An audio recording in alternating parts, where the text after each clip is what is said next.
আমরা এমন একটা রাজ্যে বাস করি যে রাজ্যে সুপ্রিম কোর্টের রায় পর্যন্ত মানা হয় না। আমরা এমন একটা রাজ্যে বাস করি যেখানটায় সংবিধানকে মানা হয় না।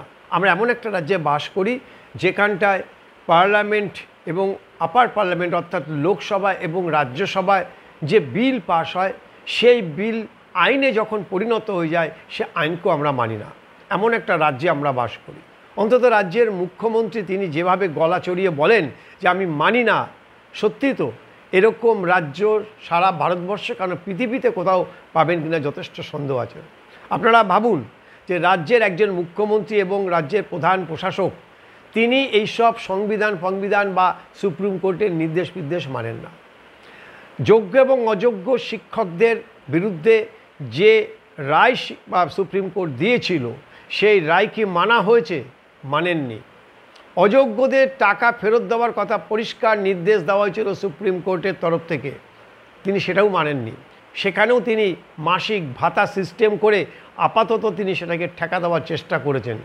আর তার পরিণাম আজকে দেখলাম আমরা যে অযোগ্য শিক্ষকরা তাদের দাবি নিয়ে কালীঘাটের দিকে তারা প্রতিবাদ কর্মসূচি নিয়েছিল এবং সেখানটায় তারা পুলিশের সঙ্গে রীতিমতো ধস্তাধস্তি হয় এবং কালীঘাট অভিযানে তারা ডাক দেয়।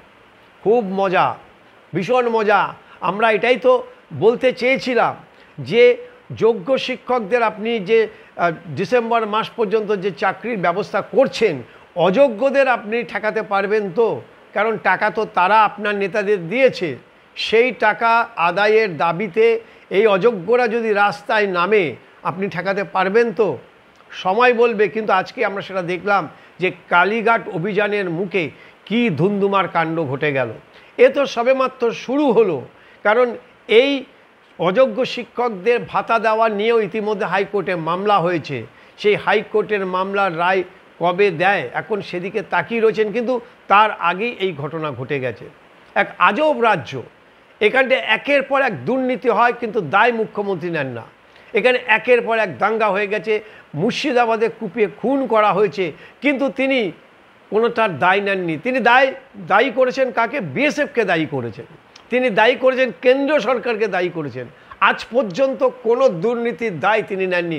অথচ তার আমলে যে সমস্ত দুর্নীতিগুলি হয়েছে সারা ভারতবর্ষ যদি এক করা হয় তাহলে এরকম দুর্নীতি কোনো রাজ্য সরকারের একটা মুখ্যমন্ত্রী থাকাকালীন কোনো রাজ্য সরকারে এরকম দুর্নীতির দায়ে অভিযুক্ত হয়নি।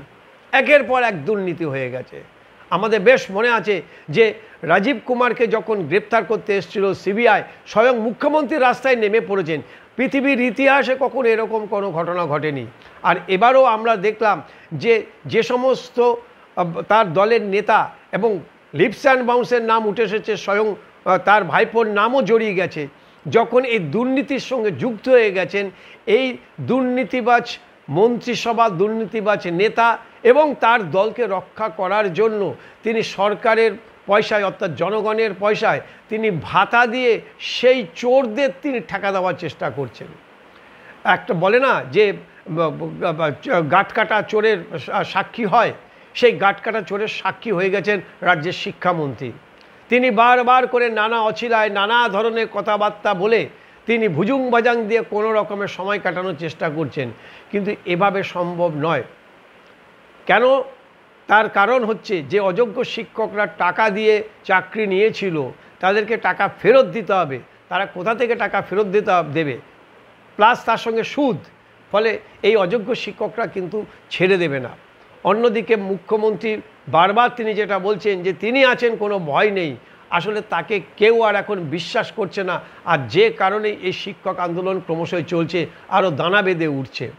সুপ্রিম কোর্ট তার রায় জানিয়ে দিয়েছেন।